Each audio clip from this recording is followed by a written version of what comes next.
Bernie Ecclestone built Formula One into a billion-dollar empire. He ruled it alone for 40 years until they took the keys. How surprised were you to get removed as head of Formula One? They said I was always trying to make money overnight. From being cut off from his own staff to a fraud conviction at 92. Let's break down what really happened to Bernie Ecclestone. The week the keys were taken. Bernie Ecclestone spent 4 decades turning Formula One into a business that ran through one man, and in January 2017 he lost it in a matter of days when Liberty Media completed its takeover and removed him as chief executive. The end of that arrangement began with a sale he had no vote in. By 2016, the private equity firm CVC Capital Partners had held the commercial rights for a decade and was looking for a buyer. Ecclestone had run the sport throughout, and he says the man selling it made him an offer first. Donald Mackenzie, that sold the company, said to me, if we sell to these people, will you stay for 3 years? He agreed to it with one condition attached. I said, well, providing I'm able to continue running the company properly, yes, sure. The condition did not survive the sale. Liberty Media completed the acquisition on 23 January 2017 at an enterprise value of around $8 billion, and within days, Ecclestone was no longer chief executive. Chase Carey, who was already chairman, took the title as well. And then I was asked by Chase to meet him one day, and he said to me, the rest of the sentence ended 40 years of control. I'd like you to stand down, because I want to take that position. He was given the title of Chairman Emeritus and described as available to advise the board. He described what happened to him as being dismissed and deposed, and said the new owners had bought the car and wanted to drive it themselves. He was asked what the new position involved.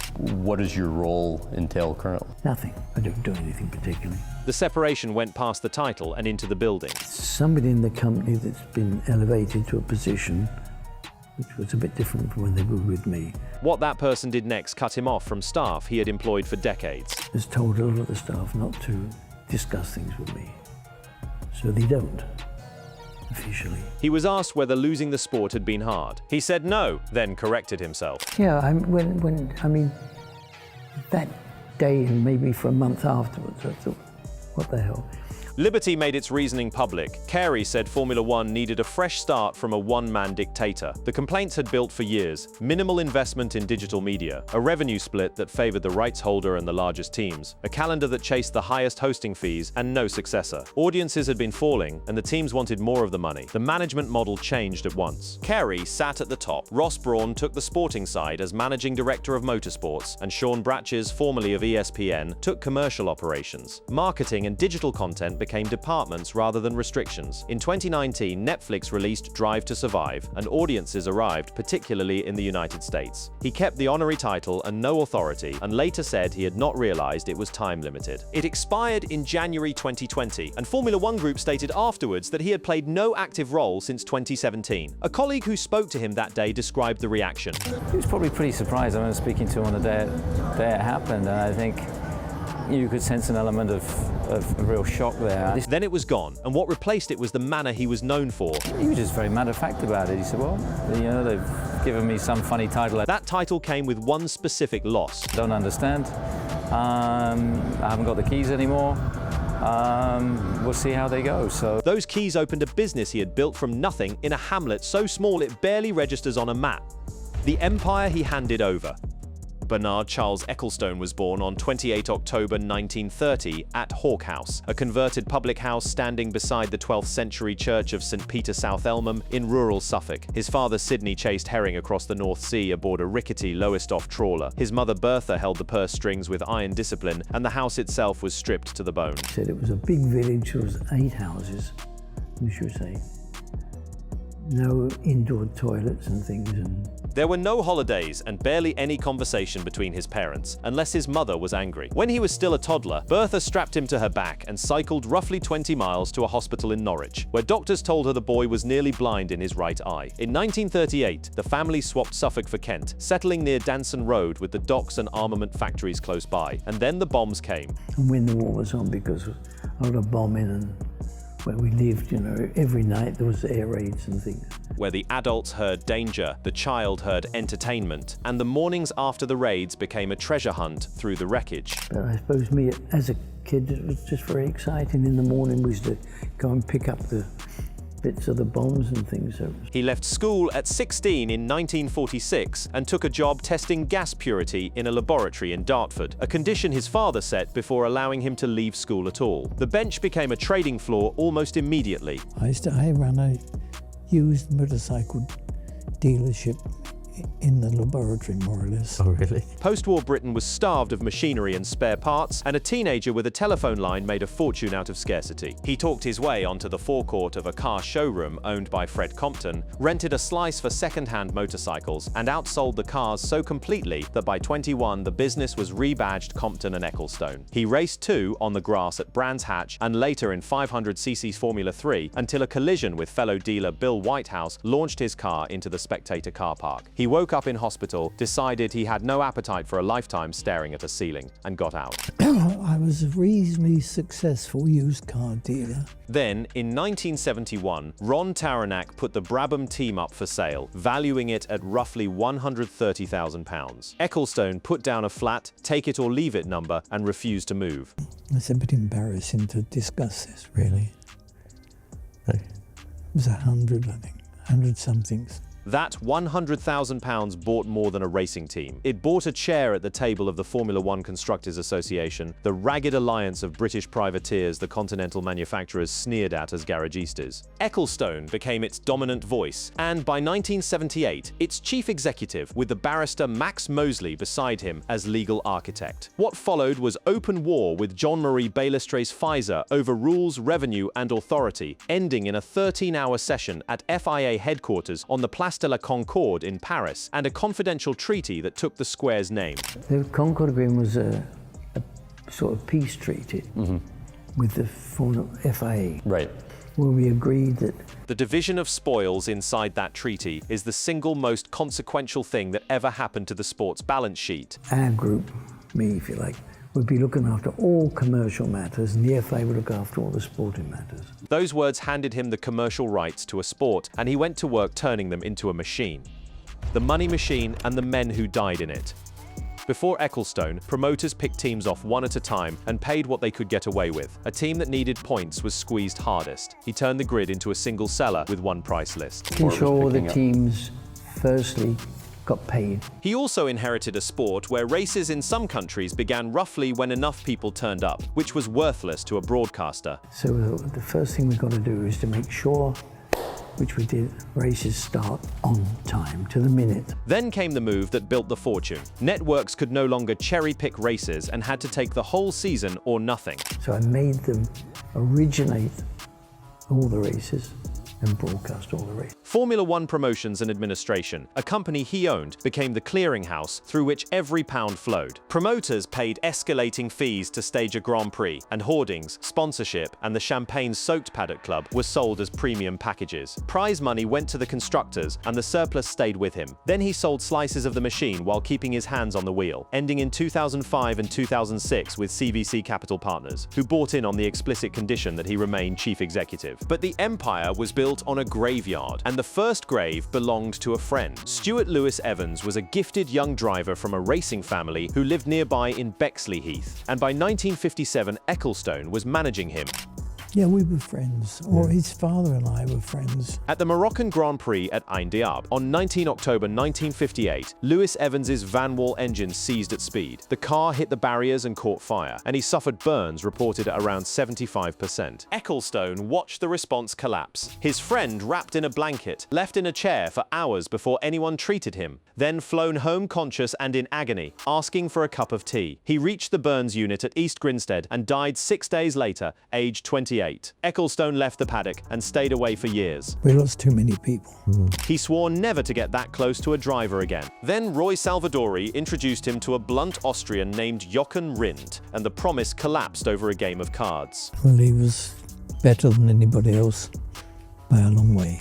Ecclestone steered him from Cooper to Brabham to Lotus and laid the choice out with brutal clarity. Colin Chapman's cars were quicker and more fragile, so if Rindt wanted a title he should take them, and if he wanted to live he should stay put. Rindt took the title. On 5 September 1970, in practice at Monza, a suspected brake shaft failure sent the Lotus 72 into the barriers at the Parabolica and killed him instantly, and he became the sport's only posthumous world champion. He would have been We had a team ready to go and roll, but would have had problems.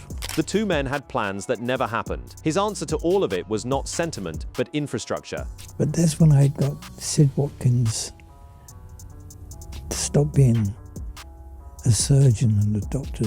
He recruited the neurosurgeon Sid Watkins. Watkins was handed a job that had never existed. Circuits could not host a race without proper medical facilities, including the ability to operate on burns victims at the track. It is the most humane thing he ever did, and it grew out of 2 funerals he never got over. For decades, he negotiated his way past every authority that came near him. 2 cases were coming that no handshake could settle.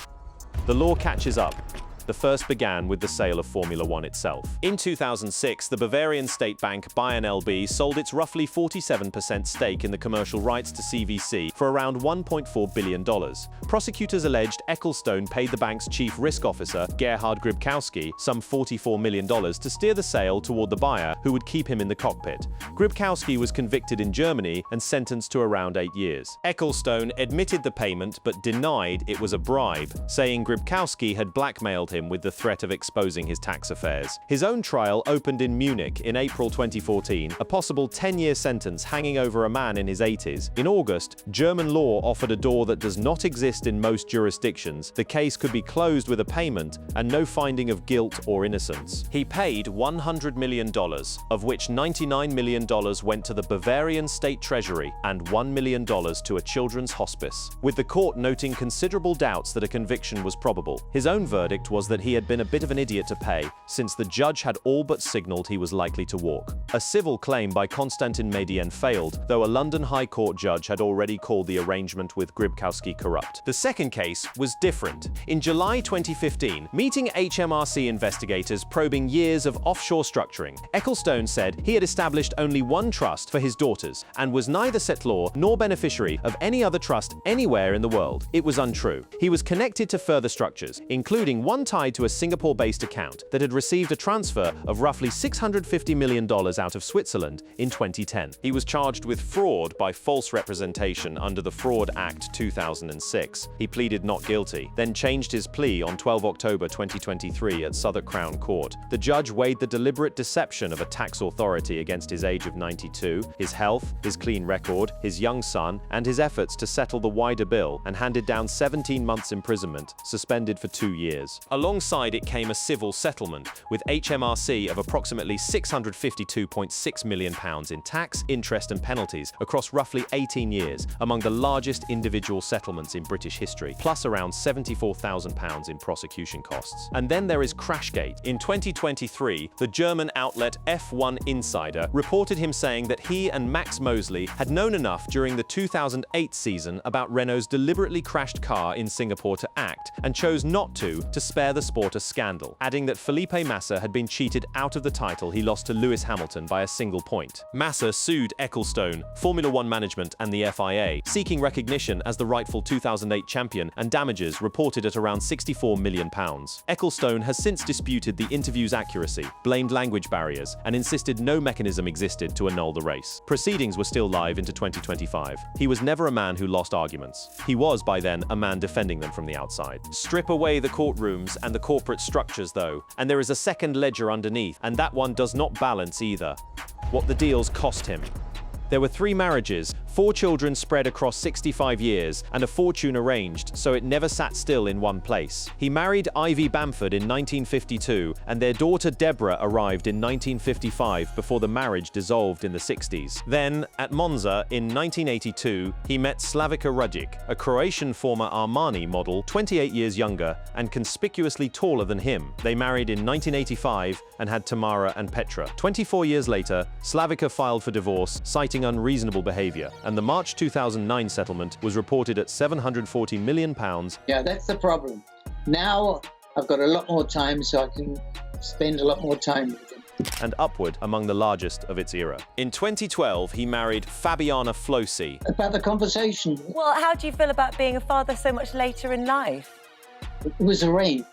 I wanted to be a father, a Brazilian who had run marketing for her country's Grand Prix, and in July 2020 at 89, he became a father for the 4th time. The child, Alexander Charles Ecclestone, is known as Ace, and a newborn arriving to a man of 89 was reported everywhere as an eccentricity. He framed it as a correction. That admission has an edge, because the daughters he raised at the height of the empire got a father who was permanently airborne. His view of inherited money has never softened. Visibility on that scale has a price. In November 2010, aged 80, he was set upon by 4 men outside his Knightsbridge office, punched and kicked, and relieved of jewelry worth around £200,000, an assault he later turned into a watch advertisement. His health cracked once, in 1999, when a coronary bypass went ahead only after his wife and the Sid Watkins he had hired talked him into it. He went straight back to work, because work was the architecture of the man. He does not chase money so much as the completion of a deal, and says without a problem to solve he would struggle to get out of bed. He left Brabham victories before the podium and walked a daughter down the aisle without staying for the party. Asked about his soul, he offered a headline that has followed him ever since: "I am not sure what happiness is." He is in Gstad and Brazil now, on a coffee plantation, raising a small boy and selling the greatest private collection of Grand Prix cars on earth. The sport he assembled is worth more than ever, and he has no part in it. His summary of it is characteristically unromantic. Thank you for watching. If you enjoyed watching this video, click on one of the boxes playing on your screen to watch more similar content.